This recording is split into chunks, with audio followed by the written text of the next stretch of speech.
নীলফামারী বাংলাদেশের উত্তর পশ্চিমাঞ্চলের একটি সীমান্তবর্তী জেলা। নীলের দেশখ্যাত এ জেলার সাংস্কৃতিক ঐতিহ্য অত্যন্ত সমৃদ্ধ, যা অন্যান্য জেলা থেকে আলাদা করেছে।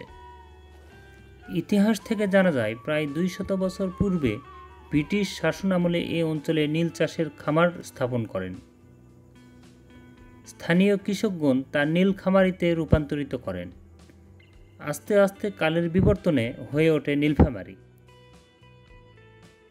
নীলফামারীর দর্শনীয় স্থানগুলোর মধ্যে অন্যতম হচ্ছে বিন্না দিঘি বা বিরাট রাজার দিঘি, যা বর্তমানে নীলসাগর নামে বেশ পরিচিত।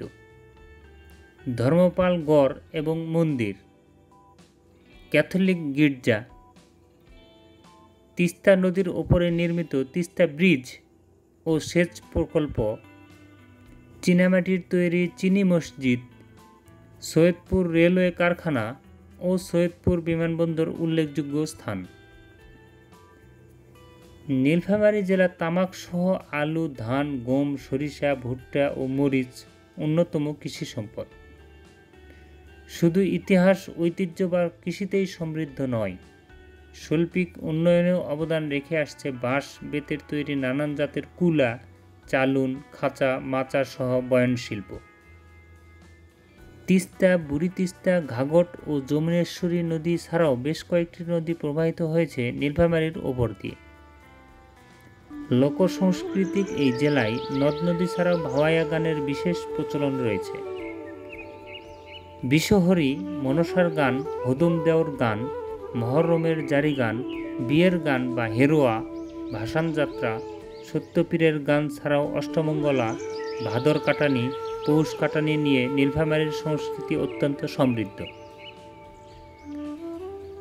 উল্লেখযোগ্য ব্যক্তিদের মধ্যে রয়েছে শহীদ জননী খ্যাত জাহানারা ইমাম, লেখিকা, কথাসাহিত্যিক, শিক্ষাবিদ, ৭১-এর ঘাতক দালাল বিরোধী আন্দোলনের অন্যতম নেত্রী বিচারপতি মোস্তফা কামাল, দেওবন্দি ইসলামী পণ্ডিত ও রাজনীতিবিদ মঞ্জুরুল ইসলাম আফেন্দি, হরলাল রায়, সঙ্গীত ও অভিনয় শিল্পী, বাকের ভাই খ্যাত আসাদুজ্জামান নূর, রাজনীতিবিদ ও চলচ্চিত্র অভিনেতা, লেখক, নাট্যকার ও সাংবাদিক আনিসুল হক, জনপ্রিয় কণ্ঠশিল্পী বেবি নাজনীন, প্রখ্যাত তীরন্দাজ দিয়া সিদ্দিকীর মতো গুণী ব্যক্তিত্ব।